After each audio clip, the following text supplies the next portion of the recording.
কলিযুগে আমি একটি পাপ এবং পুণ্য নিয়ে বাস্তব কথা বলতে চাচ্ছি। তো কলিযুগে পাপ এবং পুণ্য দুটাই রয়েছে। প্রত্যেকটি মনুষ্য জন্মের পর সবাইকেই এই পাপ ও পুণ্যের ফল ভোগ করতে হয় এবং পাপ ও পুণ্য করতে হয়।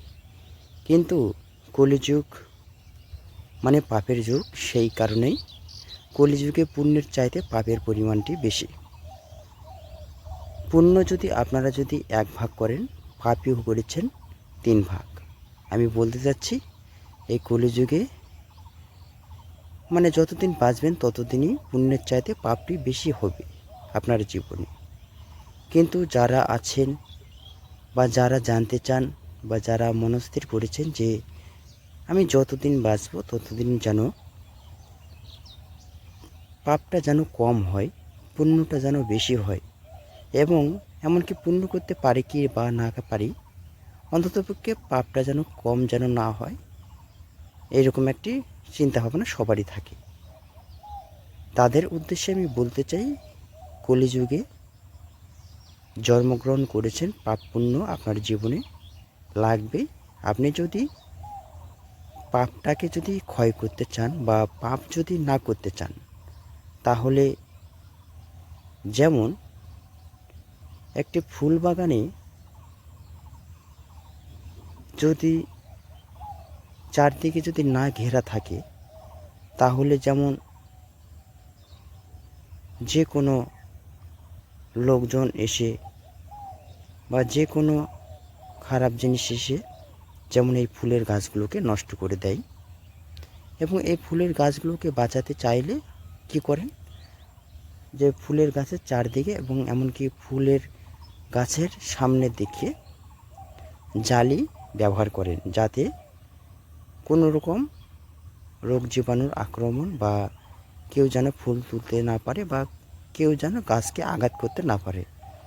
এই কারণেই ফুল গাছের সামনে জালি ব্যবহার করে। তেমনি মানব দেহ একটি ফুল গাছের মতো, আর এই মানব দেহ ফুলরূপী গাছে বিভিন্ন রকম পাপ আক্রমণ করে, এবং এই পাপ মানব দেহকে এবং মানব দেহের যে আত্মা থাকে, তো তেমনি আমাদের এই মানব দেহে বিভিন্ন রকম পাপ থেকে মহাপাপ এবং ঘোর পাপ এই মানব দেহ এবং মানব দেহের যে আত্মা, এই আত্মাকে নষ্ট করার জন্য বিভিন্ন রকম পাপ এবং মহাপাপ আক্রমণ করে। যেমন ফুল গাছকে আক্রমণের হাত থেকে বাঁচাতে জালি ব্যবহার করেন, তেমনি এই মানব দেহকে এবং মানব দেহের যে আত্মা, ওই আত্মাকে বিভিন্ন রকম পাপ থেকে বাঁচাতে আপনাকেও একটি জালি ব্যবহার করতে হবে। কি জালি? এই কলিযুগে 16 অক্ষর 32 নাম অর্থাৎ মহামন্ত্র হরিনাম, ওই নামটি জপ করতে হবে সারাদিনের মধ্যে একবার। যত করতে পারবেন তত ভালো, অন্তত একবার করার চেষ্টা করবেন। কি সেই নাম? হরে কৃষ্ণ কৃষ্ণ কৃষ্ণ হরে হরে, হরে রাম রাম রাম হরে হরে। এই মন্ত্রটি আপনাকে 1টি বার করে জপ করতে হবে। আপনারা যত পারবেন তত বেশি করবেন।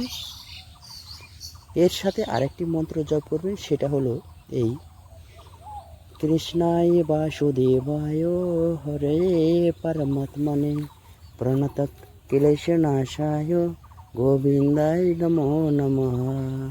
এই মন্ত্রটি জপ করতে হবে একবার অন্তত। আর আপনারা যদি বেশি পারেন করবেন, সকাল দুপুর রাত যখন ইচ্ছা তখন।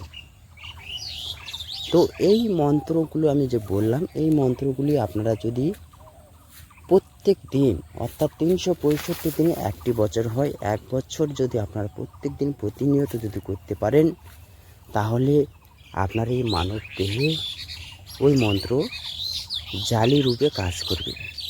আপনার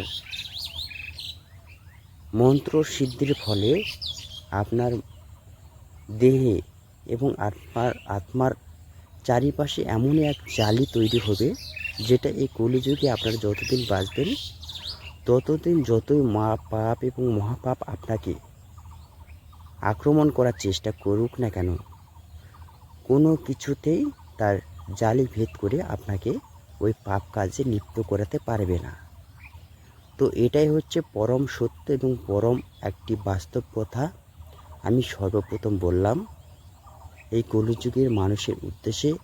আপনারা যদি কলিযুগে পাপ এবং মহাপাপ থেকে বাঁচতে চান, তাহলে অন্তত এই জালিরূপক মহামন্ত্র হরিনাম এবং কৃষ্ণ নামের যে মন্ত্র আমি বললাম, ওই মন্ত্রটি জপ করবেন। ভিডিও যদি ভালো লেগে থাকে অবশ্যই আপনার প্রিয় বন্ধুদের মাঝে শেয়ার করবেন। সবাই ভালো থাকবেন। রাধে রাধে বন্ধুরা। হরে কৃষ্ণ।